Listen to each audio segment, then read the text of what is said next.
안녕하세요. 자, 이번에 7급 시험의 기출 문제입니다. 7급 2024년 7급 공채 형사정책 기출 문제, 보호직 형사정책이죠. 해설을 시작하도록 하겠습니다. 자, 이번에 형사정책 문제는 좀 여러 가지로 난해한 문제가 좀 많았습니다. 그래서 예년에 비해서 조금 난이도가 상당히 이제 높은 문제라고 생각이 들고요. 한번 분석을 해보면 법령과 이론 대비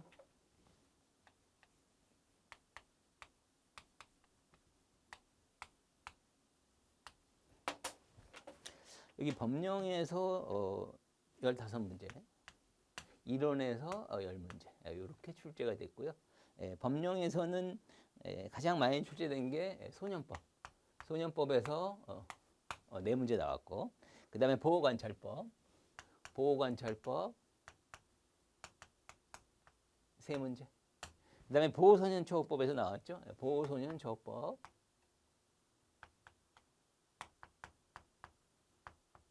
2문제 이렇게 나왔고, 나머지는 이제 한 문제씩 나왔어요. 한 문제씩 나온 건 뭐 형법이라든지 벌금 미납자법 뭐 다양하게 나왔죠.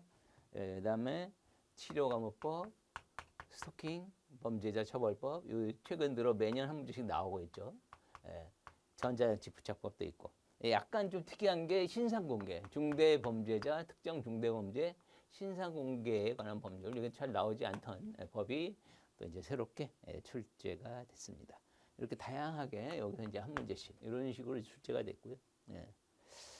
자, 그 다음에 이제 나머지 이제 이론 문제가 되겠고, 그 다음에 이걸 한번 상중하로 한번 분석을 해보면 하급 문제라고 판단할 만한 게 양이 많지가 않았어요. 그래서 좀 어려웠다는 뜻입니다. 하급이 4문제로 저는 판단이 되고, 그 다음에 중급 18개, 상급 한 3개. 그 중급 중에서도 상당히 상급에 가까운 어려운 게 많았습니다. 그래서 비교적 난이도가 좀 있었다고 생각이 들고요. 상급 문제는 뭐 아까 이거 그동안 나오지 않았던 신상정보 처벌에 관한 법률이고, 신상정보 공개에 관한 법률, 이거는 법 조항을 물어보는 거기 때문에 이 법을 모르고서는 풀어내기가 조금 어려웠을 것 같고요. 그 다음에 스토킹 범죄 처벌법도 상당히 어렵게 판례 문제로 나왔어요. 법이 생긴 지도 얼마 안 됐는데 거기에 관련된 또 판례 문제로 출제가 됐고, 그래서 조금 어려웠고, 그 다음에 피해자 유형 분류 문제는 비교적 쉬운데 이번에 약간 어렵게 출제했습니다. 유형을 분류하는 문제, 또 이런 것들이 조금 어렵지 않았나 싶고요. 나머지 중급 문제 중에서도 좀 난해한 것들이 많았다. 자, 해설 바로 들어가도록 하겠습니다. 자, 1번 문제입니다. 보호소년 처우법상 징계에 관한 설명입니다. 1번 지정된 시일 안에서 근신한 처분하면, 자, 그래 매주 1회 이상은 실외운동을 허용하라는 규정이 몇 년 전에 신설이 됐죠. 맞습니다. 이번 소년원장 분류심사원장 보호소년 등에게 징계를 하게 되면 바로 보호자에게 통지하라는 규정. 이거는 한 꽤 시간이 지났지만 이것도 이제 없던 규정이 몇 년 전에 신설이 된 거고요. 그 징계에 관한 체계가 바뀔 때. 그다음에 3번.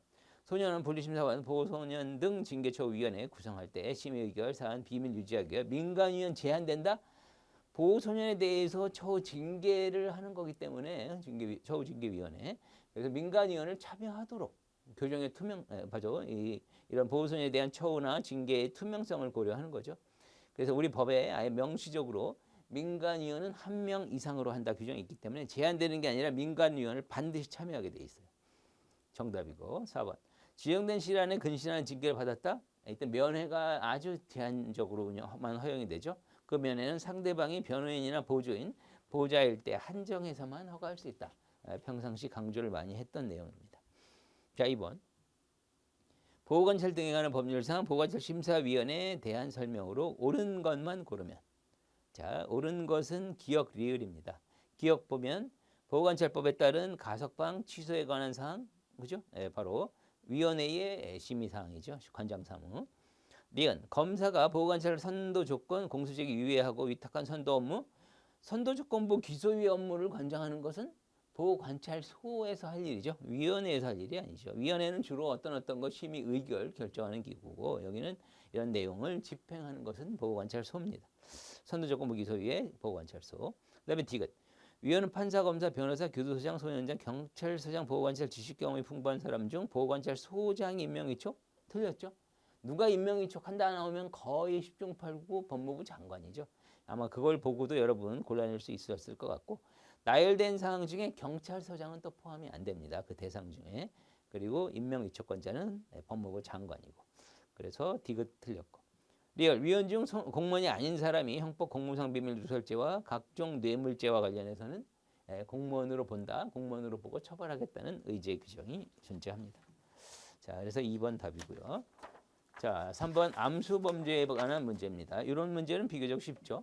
절대적 암수범죄에 실제로 발생했으나 수사기관 인지하지 못하여 통계에 반영되지 않은 거. 그죠? 아예 수사기관이 인지조차 못하면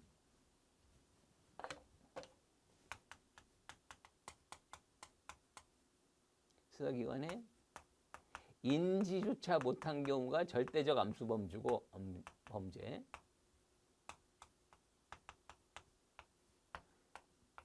인지는 했으나 해결을 못한 거. 이게 상대적 암수범죄죠. 암수범죄는 이렇게 크게 두 가지로 분류가 됩니다. 자, 2번. 상대적 암수범죄 발생. 수사기관의 검거율, 체중력, 그 다음에 집행과정, 경찰, 검찰, 법관 등의 개인적 편견, 차별 취급 등등으로 제대로 인지는 했으나 해결이 안 됐을 때 상대적 암수범죄가 발생합니다. 3번. 수사기관에 의해서 인지는 되었으나 해결되지 않은 거 딱 나오죠? 상대적 암수범죄지. 이거는 암수범죄 제외된다가 아니라 암수범죄 개념 둘 중에 하나. 상대적 암수에 포함이 되니까 3번 틀렸죠. 4번. 암수범죄 조사 방법 활용되는 피해자 조사. 실제 범죄 피해자가 범죄 피해 경험을 보고하는 거. 대표적인 암수범죄 조사 방법 중에 하나입니다. 피해자 조사가 있고 가해자, 행위자 조사도 있고 그다음에 정보 제공자 조사. 크게 세 가지 조사 방법이 있죠. 자, 그다음에 4번. 자, 치료감호법에 관한 문제입니다. 치료감호죄도 옳지 않은 것. 금고 이상에 해당하는 죄를 지은 마약 중독자. 재범의 위험성이 없다면 대상자에 해당하는. 당연히 재범의 위험성이 있고 치료의 필요가 있는 사람을 대상으로 하기 때문에 재범 위험성이 없으면 대상자에서 제외되죠. 2번. 검사는 성적 가학증 등 성적 성벽, 정신적 성적 장애인에 대해서 정신학과 전문의 진단 감정 결과에 따라 청구. 따라가 잘못이죠. 예. 뭐냐면 이런 거 할 때 전문의의 진단이나 감정을 받게 돼 있어요. 받아야. 받은 다음에 판단해가지고 청구할 건지 말 건지는 이제 검사가 판단하는 거지. 이걸 이 감정 결과에 그대로 따라서 검사가 수동적으로 하는 건 아닙니다. 따라서 따라야 한다가 잘못된 거죠. 그래서 받은 후 청구해야 된다지 따라야 한다가 그것 때문에 틀린 거예요. 따라라는 표현. 자, 그다음에 3번. 치료감호와 형이 병가된 경우 치료감호를 먼저 집행, 바로 치료감호 기간, 형 집행 기간에 포함된다. 이 법에서 제일 많이 출제된 조항이죠. 4번. 피치료감호자에 대한 치료감호가 가족료가 되면 기간 3년인 보호관찰 따라 보호관찰 자동으로 시작이 되죠. 가족료, 치료위탁, 그 다음에 위원회에서 결정한 경우 이때는 자동으로 시작이 되고요. 그리고 그 기간은 법에서 3년으로 한다라고 규정을 두고 있습니다. 자, 5번입니다. 양형의 합리화의 방안과 설명, 옳게 짝지은 것. 자, 앞에 가나 다라 양형 기준표부터 공판절차 2분론이 있고요. A, B, C, D입니다. A부터 봅시다. A번. 공판 절차 사실 인정, 양형 절차 분리, 바로 공판 절차 2분론이죠. A는 라번과 연결이 되고. B번. 판결 전 피고인의 성향 환경 과학적으로 조사, 양형의 기초 자료로 이용하는 제도. 자, 판결 전 성향 조사 분석이니까 판결 전 조사 제도 정확히 맞죠? 답안이 연결이 됩니다. 그 다음에 C번. 법관의 양형을 일정 부분 통제할 수 있도록 양형 기준표를 개발하는 걸 주된 임무? 어떤 기관이 양형 기준표 개발하는 걸 임무로 한다? 바로 양형위원회죠. 양형위원회에서 바로 이런 기준표 개발을 주된 임무로 하고 있습니다. 나번이 연결이 되죠. 그다음에 디귿, 알파벳 D죠. 특정 범죄에 대해서 어떤 형벌, 어느 정도 형량이 선고될지 예측할 수 있게 만든 업무 지침? 무엇이 바로 양형에 관한 업무 지침으로 활용이 된다? 양형 기준표가 되겠죠. 가번이 연결된다. 이거는 진짜 내용을 잘 모르더라도 그냥 국어적으로 잘 매치만 해도 답 고르는데 어렵지 않은 문제였습니다. 자, 다음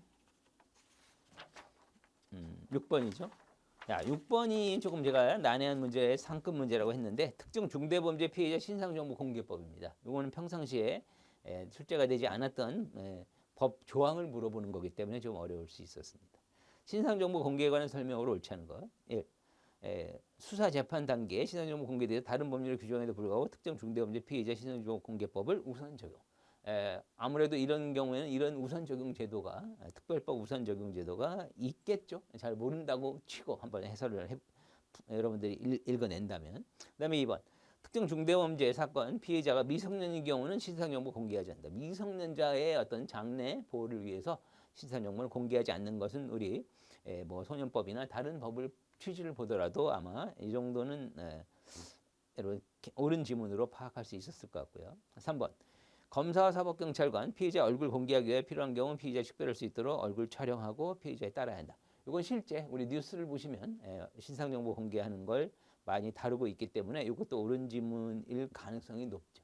그 다음 4번 검찰청장, 총장, 경찰청장은 신상정보 공개 여부에 관해서 심의하기 위해 신상정보 공개위원회를 두어야 한다. 여기서 맨 끝에 두어야가 아니라 둘 수 있답니다. 그래서 임의적인 기구인데 이거를 두어야 한다고 했으니까 그게 잘못됐고요. 4번이 답이 되겠습니다. 자, 7번 문제. 형벌과 보안처분 관련 옳지 않은 것. 이론주의, 형벌과 보안처분 모두 사회방해 범죄인 교육 개선 본질적으로 차이가 없으니까 원리가 하나니까 하나만 부과하자. 이원주의는 형벌의 본질, 책임 기초는 과거 행위 응보, 보안처분 장래 위험 대책이니까 양자 기능이 다르다. 하나의 행위에 대해서 형벌 따로 보안처분 따로 부과해도 된다는 취지죠. 자, 우리 판례의 기본 입장이 이원주의입니다. 그 다음에 3번 대체주의. 보안처분의 형벌 목적 달성할 수 있는 경우 형벌을 폐지하고가 아니죠. 형벌 자체를 폐지하는 게 아니고 대체주의는 일원주의와 이원주의를 절충해서 이렇게 하자 이런 시각입니다. 그래서 해설에 있는 것처럼 절충을 해서 형을 선고할 때는 책임의 정도에 따라 하고 이건 이원주의적 시각이고요. 그다음에 집행 단계에서 그것을 보안처분을 대체해서 집행을 한다거나 아니면 형벌은 그대로 유지는 하되 보안처분을 형기에 산입을 한다든지. 그래서 형벌을 폐지하는 게 아니기 때문에 3번이 답입니다. 4번 대체주의에 대해서 책임 원칙에 어긋나고 정의관념에 반한다는 비판이 있다. 그죠? 대체주의를 하다 보면 이런 여러 가지 시각을 동시에 고려하다 보니까 책임주의의 원칙을 벗어나는 결정을 내릴 확률이 있다. 이렇게 보는 거고요. 보안처분을 대체한다. 그건 보안처분은 뭐 사회적 위험성이니까 위험성을 파악할 때 뭐 책임의 단계를 책임 범위를 잘못 저지른 것을 벗어나는. 사회적 위험성은 과거의 이 사람의 행적, 경험 이런 걸 다 파악하는 거니까. 그래서 그런 비판을 받습니다. 자, 8번입니다. 스토킹 범죄 처벌법 문제인데 이 문제는 좀 잘못된 문제로 저는 판단이 듭니다. 일단 이 문제에서는 4번을 정답으로 출제를 했고요. 이거 이제 다툼이 있을 때 판례에 의하면서 판례 문제로 이제 출제가 됐는데 여기서는 2번 지문이 문제가 됩니다. 조금 이따 자세한 설명을 드리겠습니다. 그 판례에서 언급한 그 문구가 법 조항이 아예 개정이 되는 바람에 그 문구가 옳은 지문으로 평가할 수 없는 상태인데 그걸 옳은 지문으로 출제했기 때문에 2번은 좀 문제가 됩니다. 자, 먼저 1번부터. 검사는 기간이 만료된 접근금지 잠정 조치를 청구했을 때 동일한 스토킹 범죄 사실, 범죄 재발 우려가 이유로 다시 새로운 잠정 조치를 청구할 수 있다. 우리 판례의 입장이고요. 그 동일한 판례에서 2번 지문이 등장하는 겁니다. 자, 2번. 법원이 기존에 내려진 잠정 조치 결정 당시 스토킹 범죄 사실, 동일한 스토킹 범죄 사실만 이유로 한 새로운 접근금지 잠정 조치 결정을 했을 때 각 2개월 범위에서 2차례 한정해서만 추가로 가능하다. 이거는 그 당시 법 규정 자체가 2개월에다가 연장하는 결정을 할 때 각 2차례 범위에서 2회 하나여 2개월 범위 추가로 연장 가능하다. 이 규정이 있었거든요. 바로 그 연장 규정을 고려해서 이런 사실관계일 땐 이렇게 해야 된다라고 내린 판례예요. 그래서 그 당시 법령을 기준으로 하면 옳은 지문인데 문제는 뭐냐면 이게 2개월, 2차례 2개월이라는 표현이 법이 아예 바뀌어버렸어요. 법이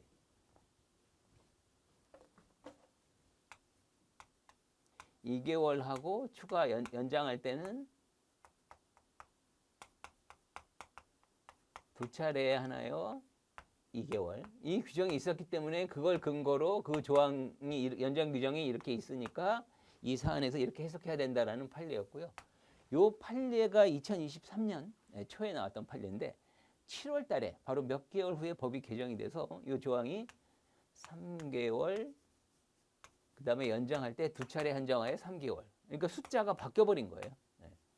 3개월, 3개월로 바뀌었기 때문에 지금 현재 법은 이겁니다. 이 규정은 이제 없어졌고 이걸로 바뀐 상황이에요. 그렇다면 이 규정을 근거로 한 판례라면 지금은 규정이 바뀌었으니까 이 규정을 근거로 판례 문구를 수정을 해야 되는데 그냥 판례라고 해서 무조건 옳은 것처럼 이렇게 출제하면 이거는 잘못된 거죠.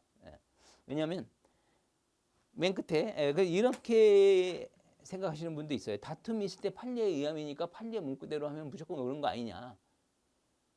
여기서 다툼이 있는 경우 판례에 의함이라고 하려면 앞에 보시면 스토킹 범죄 처벌의 법률에 대한 설명으로 법에 대한 설명이 주된 것이고 그 다음에 그 법에 다툼이 있을 때 판례에 의함이란 말은 그 법 규정의 해석에 관해서 다툼이 있을 때는 법원의 결정에인 판례에 따라라 이런 뜻이에요. 거기서 다툼은 학자들이 이 법의 해석을 다르게 할 여지가 있잖아요. 다수설, 소수설, 판례 이런 거 있을 때 그때 판례에 따라는 뜻이기 때문에 법 조항을 무시하고 판례에 따르라는 취지로 읽기는 좀 어렵습니다. 그죠? 네, 그런 의도로 출제를 했다면 문제가 좀 잘못된 문제고. 그래서 이 법 규정이 바뀌어 버렸기 때문에 이제 해설에 제가 자세히 적어놨습니다. 근거법 규정 자체가 바뀌는 바람에 2번 지문은 옳다고 보기 어렵다. 단순히 이걸 옳은 지문으로 하려면 이 수밖에 없어요. 법 조항과 관계없이 판례에 의할 때 이렇게 문제가 냈다면 옳은 지문이 되지만 법을 전제로 하고 거기에다가 판례를 추가하는 개념으로 문제를 냈다면 보통 그렇게 내잖아요. 그러면 2번 지문은 성립하기 어렵다. 자, 그래서 2번이 좀 문제가 되는 지문이었고요. 3번. 행위자가 전화 걸어 피해자의 휴대전화에 벨소리가 울리게 하거나 부재 중 전화 문구 등이 표시되도록 해서 불안감, 공포 일으키는 거 바로 스토킹에 해당하고 그다음에 4번. 상대방 따라다니는 행위가 객관적 일반적으로 볼 때 이를 인식한 상대방의 불안감, 공포심을 일으키기에 충분한 정도라고 평가되더라도 현실적으로 불안감을 갖지 않으면 해당하지 않는다. 뒤에가 잘못됐죠. 우리 판례에서는 불안감, 공포심을 일으키기에 충분한 정도라면 그 자체로서 스토킹 행위다. 그래서 4번은 틀린 지문이고요. 그래서 4번을 정답으로 출제를 했지만 2번도 정답이 될 수 있는 그런 문제로 해석이 됩니다. 자, 9번으로 넘어가겠습니다. 형법상 가석방 제도에 대한 설명으로 옳지 않은 것. 가석방은 가석방심사위원회 허가 신청에 의해 법무부 장관이 결정하는 그죠? 행정처분입니다. 그래서 가석방은 우리 형법에는 아예 행정처분으로 가석방을 할 수 있다 이렇게 명시하고 있죠. 그다음에 2번. 형기에 산입된 판결 선고 전 구금일수 가석방할 때 그 기간 계산할 때 포함해서 계산합니다. 3번. 사형이 무기징역으로 특별 감형이 된 경우 집행 대기기간은 가석방이 필요한 집행 대기기간에 산입할 수 있다. 이건 틀렸죠. 아주 대표적인 판례고 예전에 시험에도 나왔던 거고요. 특별 감형이라고 하는 건 단순히 형을 변경하는 거지 기존의 기성의 효과는 변경되지 않기 때문에 집행 대기 기간을 처음부터 무기징역 받은 사람과 똑같이 취급할 수는 없다. 따라서 이걸 포함해서 가석방 기간을 산정할 수는 없다. 이런 뜻이죠. 그래서 3번이 답이고 4번. 가석방 처분 후 실효 취소되지 않고 기간을 경과하게 되면 집행은 종료한 것으로 본다. 바로 명시적인 규정 형집행 종료효입니다. 자, 10번 전자장치 부착법으로 갑니다. 전자장치 부착명령으로 옳지 않은 것. 부착명령 집행 중 다른 죄를 범하여 구속영장 집행을 받아 구금되거나 금고 이상의 형의 집행을 받게 된 때 부착명령 집행은 바로 집행 정지 사유 중에 하나죠. 2번. 법원은 스토킹 범죄 저지른 사람 부착명령 선고하는 경우 최근에 전자장치 부착법에 스토킹 범죄자도 포함이 됐죠. 자, 선고하는 경우 피해자 특정인에게 접근 금지를 반드시 부과하도록 또 필요적 준수사항으로 규정을 두고 있습니다. 요거는 19세 미만자에 대한 성폭력 범죄 저지른 사람에 대한 필요적 부과와 약간 다릅니다. 해설에 자세히 적어놨으니까 참고하시고. 자, 그 다음 3번이죠. 법원은 특정 범죄 사건 벌금형 선고할 때 판결과 동시에 부착명령 벌금형이라면 특정 범죄가 벌금에 불과하기 때문에 전자장치 부착은 부적합하다. 그래서 우리 법률에서는 기각 사유로 규정되어 있습니다. 선고해야 한다가 아니라 청구 기각하여야 한다. 정답이죠. 4번 법원은 형사소송법에 따라 보석 조건 전형의 부착을 명하기 위하여 필요하다고 인정하면 법원 소지지 피고인 주거지관을 보호관찰 소장에게 피고인 직업, 경제력, 가족 상황 등등등 피고인에 관한 사항 바로 조사 의뢰할 수 있게 돼 있죠. 자, 11번 벌금 미납자법입니다. 다음 내용으로 옳지 않은 것.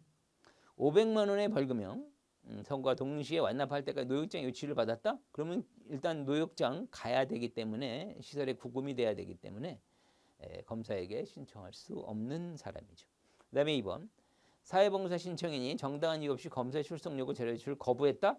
그러면 검사가 그죠? 바로 기각할 수 있는 사유로 규정을 두고 있고. 그 다음에 3번 법원은 사회봉사가 하는 경우 벌금 미납자 경제 능력, 사회봉사 이행에 필요한 신체 능력, 주관 정성을 고려하여 시간 산정한다. 우리 공부하다 보면 벌금 미납자법에 경제 능력, 신체 능력, 주관 정성이 나오니까 이거 옳은 거 아니야? 착각하게 만드는 아주 교묘한 잘 만든 문제죠. 이 사유는 사회봉사를 허가 여부를 결정할 때 경제 능력, 신체 능력, 주관 정성을 고려한다는 뜻이고 사회봉사 시간을 산정할 때는 관계가 없죠. 벌금 미납된 액수에 따라서 그죠? 그 액에 계산된 노역장 유치 기간에 상응하는 봉사 시간 이렇게 정하게 돼 있는 거죠.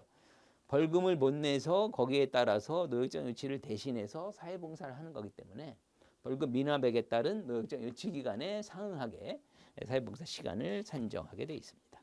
그래서 3번 답이고요. 4번 사회봉사 대상자가 벌금 미납 벌금 일부를 냈다.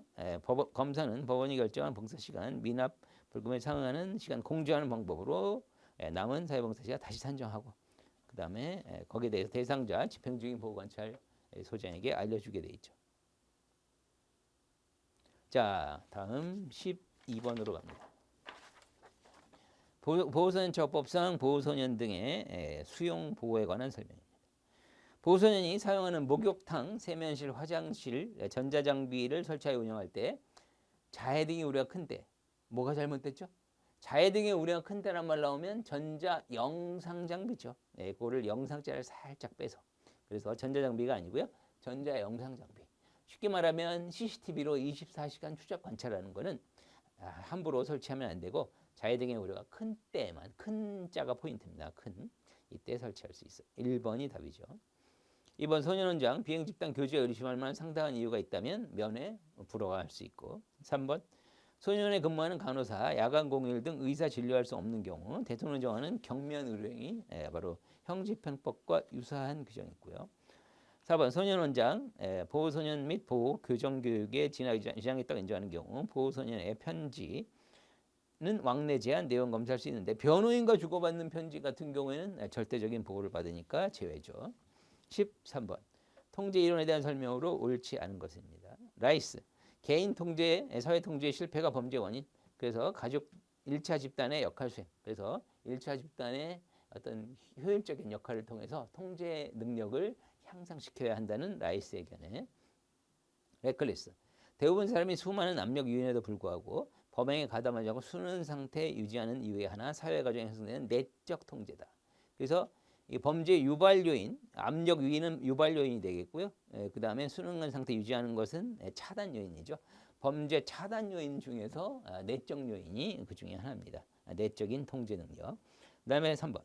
나이, 가정, 학교에서 소년의 자신의 행위가 주위 사람에게 실망, 고통을 줄 거라고 인식하는 것. 비행을 예방할 수 있는 가장 효율적인 방법. 나이가 이야기한 가장 효율적인 범죄 통제 방법. 비공식적 간접 통제입니다. 여기 비공식이란 말은 공적 기관이 아닌 가족이나 친구. 그러니까 스토리 얘기하면 내가 범죄를 저지르려면 비행을 하면 가족이나 친구들이 실망하게 될까 봐 나쁜 짓을 하지 말아야지. 이게 스토리예요. 이게 바로 비공식적 간접 통제가 되겠죠.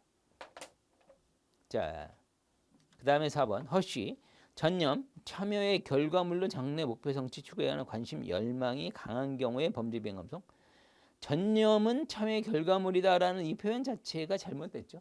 전념과 참여는 전혀 별개의 얘기입니다. 전념이라고 하는 것은 규범을 자기 일을 열심히 하면서 규범을 준수하니까 거기에 대해서 내가 이런 안정된 지위, 어떤 수입, 이런 보장, 사회적 보장이 따르는구나. 그렇게 해서 전념을 하게 된다는 뜻이고요. 참여라고 하는 것은 레크레이션이라든지 사회활동에 열심히 참여하다 보면 범죄자와의 만날 기회가 줄어드는 거죠. 그래서 범죄율이 낮아진다 이런 것이지 참여를 전념의 어떤 결과물로 해석하는 건 이건 잘못된 표현이죠. 자, 14번 갑니다. 피해자 학에서 피해자 유형. 이건 약간 난해하게 출제가 됐습니다. 왜냐하면 일반적인 분류는 다 맞고 어떤 분류의 앞에 나오는 단어 하나를 살짝 변형한 거기 때문에 그걸 못 찾아냈을 수도 있겠다 싶고요. 자, 1번. 레클레스, 피해자 도발 기준, 가해자 피해자, 피해자 가해자 문제. 아주 대표적이고 시험에도 나왔던 유형이고요. 그다음에 hen티, 여기서는 사회 구조적 요인을 기초로 이게 잘못된 거예요. 피해자 유형을 구분했고 일반적 유형, 심리학적 유형, 심리적 피해자. 이거는 뒤는 상관이 없는데 사회 구조적 요인이 아니라 가해자 피해자의 어떤 상호 관계 때문에 그 관계를 토대로 해가지고 피해자 유형을 분류한 거지 사회 구조적 요인을 가지고 분류한 것은 아니다.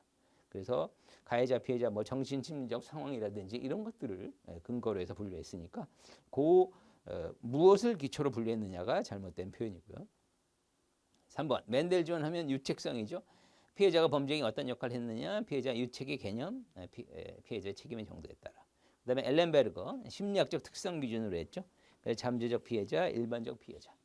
그래서 일반적 피해자는 보통의 현실적인 피해자를 얘기하는 거고 잠재적 피해자성이라고 하는 것은 당장 피해는 아니지만 이러이러한 특성, 심리적인 어떤 특성이 있다. 이런 사람들은 타겟이 돼서 향후에 범죄 피해자가 될 수 있다라는 엘렌베르거의 분류입니다. 자, 15번으로 갑니다. 레머트가 주장한 낙인 효과에 대한 설명. 바르게 짝지어지지 않는 것. 자, 오명 씌우기. 일탈자에게 도덕적 열등이라는 오명이 씌워져서 이후 정상적인 자아정체에서 회복하는 게 곤란한 경우. 어차피 여기 낙인 이론을 얘기하는 거니까 레머트가 이야기한 이런 내용들은 어떤 그죠? 결과적으로는 좋지 않게 되는 결론을 이야기하는 거죠. 맞고. 그다음에 2번. 제도적 강제의 수용.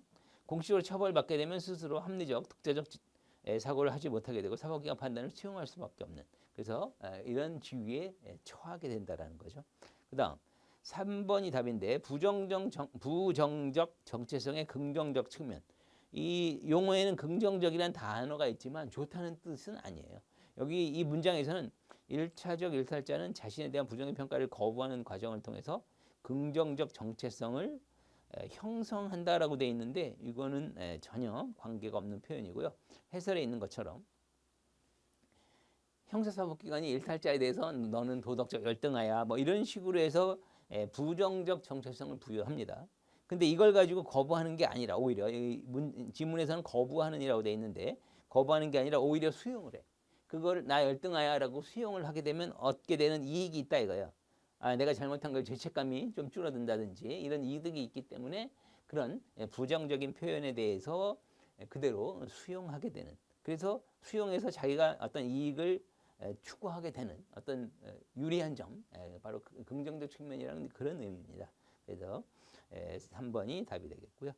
4번 일탈 하위 문화에 대한 사회. 공식적인 처벌을 집행하는 시설의 특유의 일탈 하위 문화. 바로 거기서 이제 범죄 문화를 배워 나가는 거죠. 옹호하거나 새로운 범죄 기술 습득. 자, 16번입니다. 소년법상 보호 사건의 심리 절차, 피해자 참여에 대한 설명 옳지 않은 거. 1번 피해자 조부모 직계 친족이죠. 피해자에게 법정 대리인 변호인이 없는 경우에 하나여 진술 기회. 하나여라는 표현 아니죠. 조부모 직계 친족이라면 법정 대리인 변호인이 있거나 없거나 관계없이 의견 진술 기회를 가질 수 있게 돼 있기 때문에 하나여란 표현 때문에 이건 틀린 지문이 되고요. 자, 다음 2번.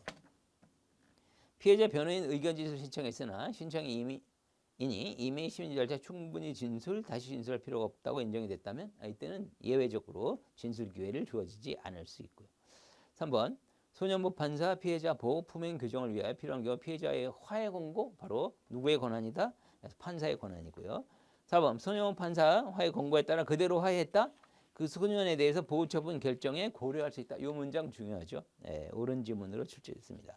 예를 들면 화해 공고에 따라 화해했을 때는 뭐 불처분 결정을 해야 된다. 그렇지 않습니다. 처분은 다 그대로 내릴 수 있지만 보호처분 결정할 때 고려할 수 있다. 고려하여야 한다도 아니고 고려할 수 있답니다. 앞으로 공부하시는 분들은 이런 문장을 유의하시기 바랍니다. 자, 그다음 17번. 뒤늦갱에 대한 설명입니다. 자살 유형, 아노미, 이기적, 이타적, 운명적 자살로 구분했죠. 그다음에 2번 급격한 경제 성장기, 급격한 경제 침체기. 자, 성장기보다 침체기에 아노미적 자살의 빈도가 더 높다? 반대죠. 네. 침체기가 아니라 급격한 사회 변동. 예를 들면 산업혁명을 통해 가지고 막 급격한 사회 변동이 일어나고 경제가 급격히 성장하는 이런 시점. 이때 과거의 전통적인 패턴에서 적응을 못하고 이때 바로 아노미적 자살이 많다고 합니다. 결국 2번 지문은 급격한 경제 성장기에 빈도가 높다라고 해야 되겠죠.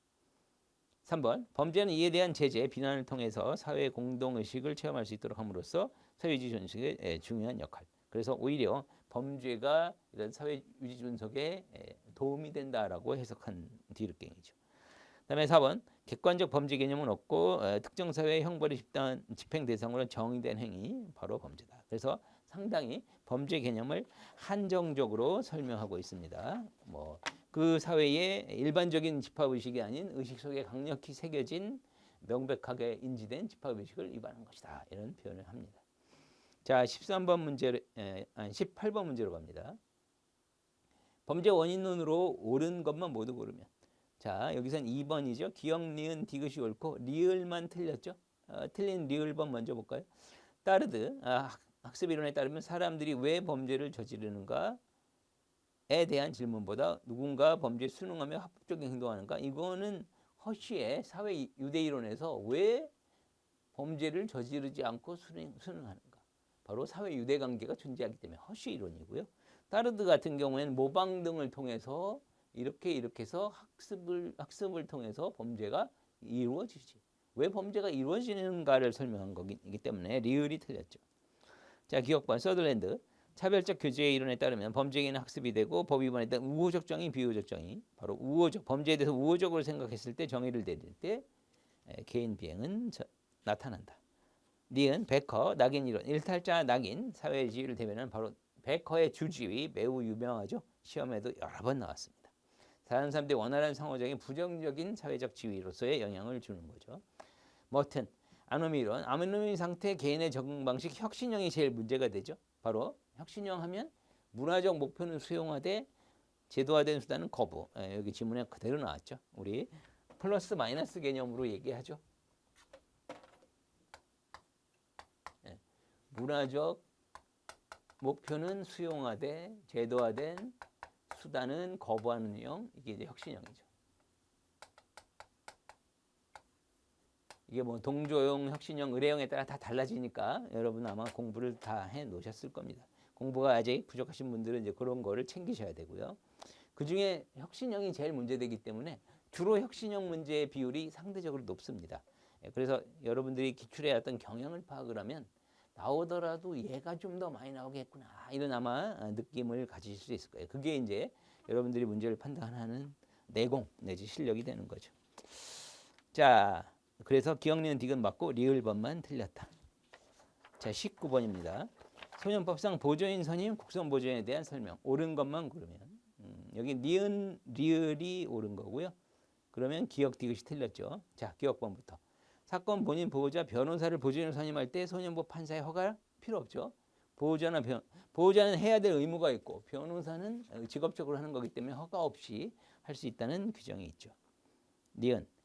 자, 소년이 분류심사에 위탁되지 아니했을 때 빈곤 그 밖의 사유 보조인 선임할 수 없는 경우 법원이 직권 또는 소년 보호자 신청 등으로 선정할 수 있다. 그래서 빈곤 그 밖의 사유하면 할 수 있답니다. 그 다음에 디귿. 소년판사 보호자인 보조인 이익에 반하는 행위할 우려가 있다면 보조인 선임의 허가를 취소할 수 있다. 이 지문이 약간 어려울 수 있었는데 이 지문은 취소할 수 없는 걸로 해석이 돼요. 왜 보호자인 경우 아까 앞에서 기억 지문과 관련이 있어. 보호자나 변호사 같은 경우에는 허가 없이 보조인이 될 수 있다고 했잖아요. 그죠? 그래서 여기서 이제 보조인을 가지고 출제했으니까 보호자가 보조인이면 허가가 없는 상태로 바로 보조인이 되는 상황인데 이 지문의 내용은 이익에 반하는 행위를 할 우려가 있으면 보조인 선임을 허가를 취소할 수 있다. 이건 당연히 할 수 있는 권한으로 법에 규정은 되어 있지만 문제는 뭐냐면 허가를 취소할 수 있다라고 규정이 되어 있잖아요. 보호자는 허가를 한 적이 없기 때문에 허가를 취소하는 대상이 될 수가 없는 거예요. 아시겠죠? 조문의 연결관계 때문에 디귿 지문은 취소 대상이 보호자나 변호사는 될 수 없구나 이렇게 풀어내셨어야 돼요. 이게 약간 어렵고요. 그 다음에 리얼번. 소년이 소년 분류심사에 위탁이 된 경우 보조인이 없을 때 법원 등 변호사, 적재환자 보조인 선정. 분류심사원의 특칙이죠. 분류심사원은 선정할 수 있다가 아니라 하여야 한다. 이거 아주 강조가 많이 됐던. 그래서 리얼번은 옳은 지문일 수밖에 없죠. 네, 이렇게 됩니다. 자, 20번으로 갑니다. 형벌 이론으로 옳지 않은 것. 베카리아 사형 폐지, 종신도역 대체할 것. 대표적인 사형 폐지론자. 그다음에 헤겔 절대적 형벌론자고 범죄행위 법의 부정, 형벌은 법의 부정하는 것을 또 부정하는 것. 헤겔의 논리죠. 그다음에 3번 칸트. 응보 이론 옹호했고 형벌은 일정한 목적 추구하기가 존재하는 게 아니라 범죄에 고통을 주는 것 자체가. 그러니까 철저한 응보론자죠. 그래서 칸트 맞습니다. 그다음 포이에르박 하면 일방 예방을 강조한 학자죠. 일반 예방을 특별 예방 구별하고 제사에 관련된 심리 강조해설에서 특별 예방이 아닌 일반 예방을 강조했습니다. 그래서 정답이고요.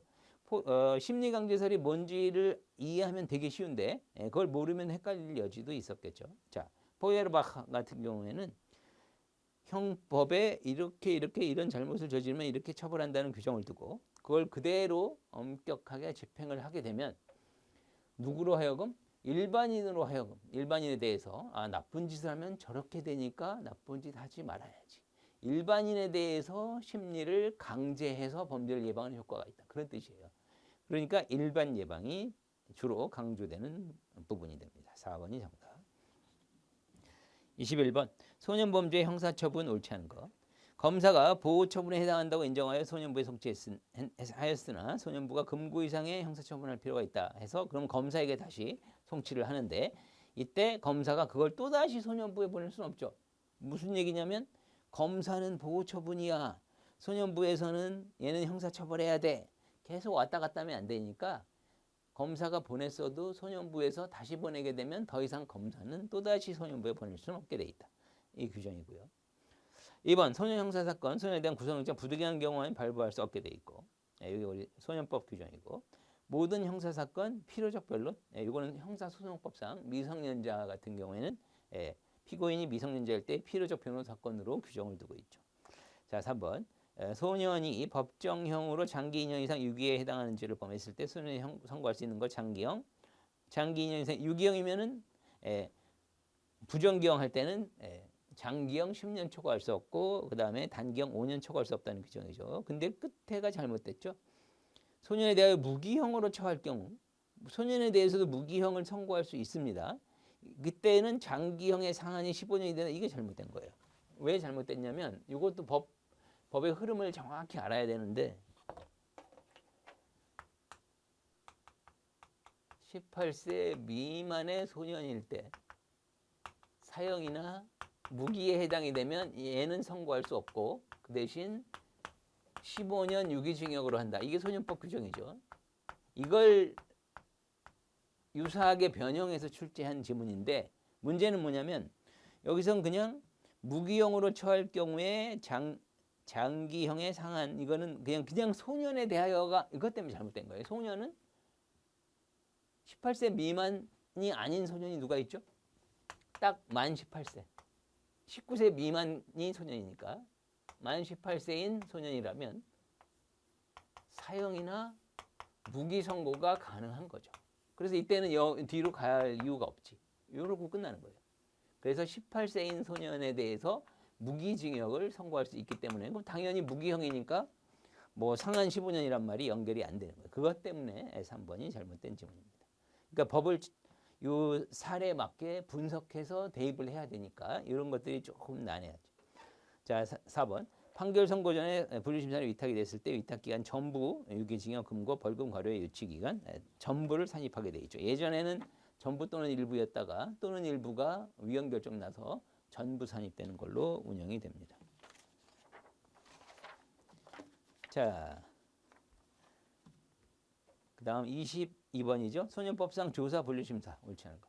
조사관, 소년법 판사 명을 받아 사건 본인 보호자 신문할 수 있고 참고인에 대해서도 당연히 허용한다는 규정이 있죠. 1번 정답.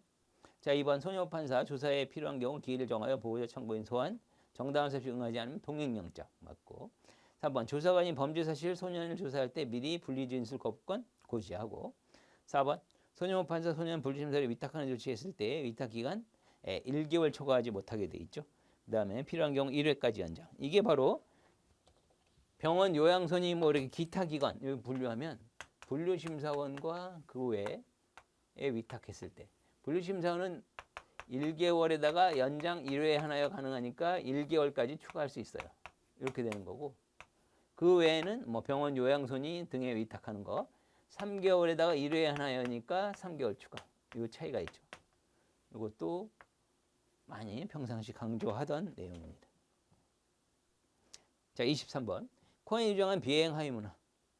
부정성, 사회 지배적 가치에 대해서 무조건 거부하는. 그래서 이 비행 소년들 이러이러한 하위 문화 이런 특성이 있다는 내용이고요. 운명주의는 코엔과 관련이 없고요. 밀러의 하층 계급 문화 이론에서 주된 소년의 주된 그런 어떤 하위 문화, 하위 계층의 주된 관심사에 나오는 파털리즘이죠. 이거는 코엔이 아니라 밀러 얘기니까 2번을 고르셔야 돼. 자, 됐고 3번 악의성, 다른 사람이 고통을 당하는 모습에서 쾌감을 느끼는 것이 그 다음에 비공리성, 범죄인으로부터 얻는 물질보다 신망, 영웅적 지위 바로 이런 어떤 특성을 코엔이 강조했습니다.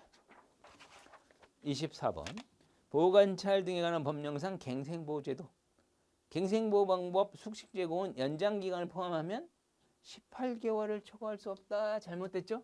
18개월이 아니라 어떻게 되죠? 자, 기본 6개월에다가 3회에 하나요 6개월까지 연장 가능. 그럼 요거 18, 요거 6 하면 총 24개월까지 가능합니다. 최대 24개월이죠. 정답.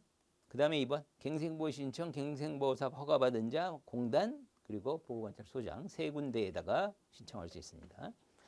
3번 갱생보호사 허가받은 자가 정당한 입시 허가받은 후 6개월 내에 사업을 시작하지 않았다. 바로 그리고 또는 1년 이상 실적이 없다. 반드시 이거는 취소해야 된다.